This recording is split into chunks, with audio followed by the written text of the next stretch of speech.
So, and then Dave Lee, we were fairly certain that this B transition was a superfluid transition in the liquid, but it was kind of, we didn't understand why it was first order. It was expected to be second order.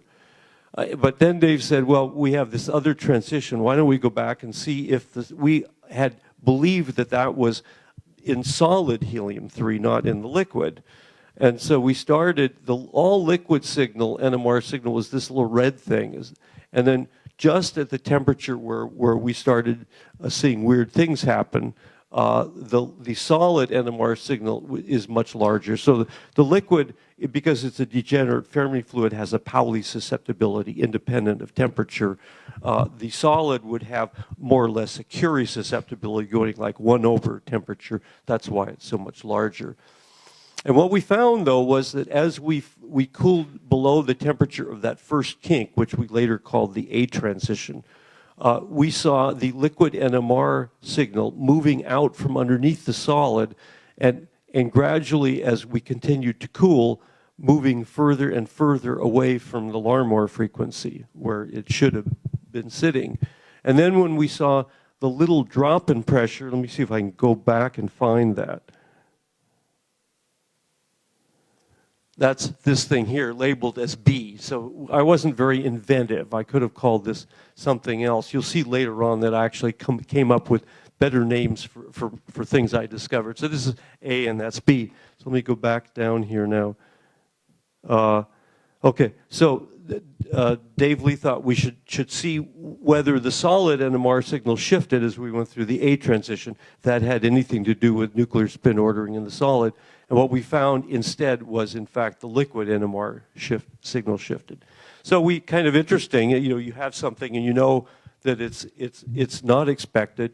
But we had actually published a paper on this already saying that we had discovered nuclear antiferromagnetism in solid helium-3. That paper was completely wrong. I mean, all of the data were correct, but the interpretation was wrong. That thing sailed through the review process. Here, you know, we said that the liquid NMR frequency was temperature dependent. Everyone knows that the liquid NMR frequency can't possibly be temperature dependent. This thing was rejected twice by PhysRev letters. But in fact, ultimately, this was the key to understanding what we were looking at. And thanks mainly to one person, a theorist named Tony Leggett.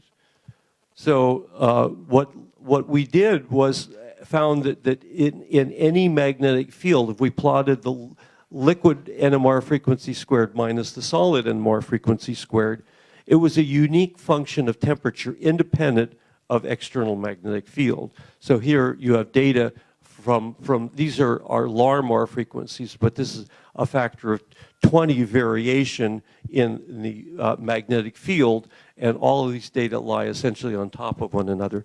So we sent a preprint to Tony Leggett. Of course, that paper got delayed because it was rejected twice. Tony Leggett looked at that and thought, and Tony was a remarkable person. He recognized right away that these frequency shifts were coming from the formation of Cooper pairs in the liquid helium-3, which had become a superfluid. Went the wrong direction. So Tony sort of thought about you know, forming a Cooper pair. Now, you don't really have two atoms orbiting one another, but you can imagine that they sort of do that. They go by each other and have orbital angular momentum. And so we have two particles, and I'm putting their spins up. So what Tony did was thought about how the spins should be oriented in this Cooper pair. And he recognized that they should be parallel to one another, but the projection of the spin along which m sub s equals 0, that is to say that there was no spin projection in that direction, which he called D, should be parallel to the orbital angular momentum of the Cooper pair. And so then he thought about spin dynamics because of this process. And so he thought about you have a magnetic field B here, you tip the magnetization S away from the magnetic field, and it precesses about the magnetic field, just as a top would precess about the Earth's gravitational field. And Now, as that happened, turns out that the angle between S and D is a constant. And in fact, it wasn't, back in the old days, I had no trouble proving that, but I'm not sure I could do it anymore. So what Tony figured out was that this D vector now, which should be in its lowest energy state parallel to the orbital angular momentum vector, would oscillate in a shallow figure 8 crossing through the YZ plane. And that the fact that the D vector is being pulled away from the L vector would add an additional restoring force, because it really, D wants to be parallel to L.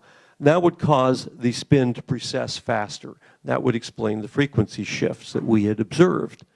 But then Tony did a really remarkable thing. He said, what happens if I apply an oscillating magnetic field parallel to the static magnetic field? Well, if that's the case, then in fact the D vector would be driven back and forth in the XY plane. He recognized that that was going to be the case, and this provides a restoring force for the magnetization, which would be oscillating up and down. And this thing would have a resonance which would be related to the NMR frequency shift over here. So we tried this experiment, and well, first of all, let me say that Tony called this longitudinal resonance because you're applying an oscillating field along or parallel to the static magnetic field, and this was normally called transverse magnetic resonance, but it's sort of interesting, it was never called transverse NMR until we discovered longitudinal NMR. It was just called NMR.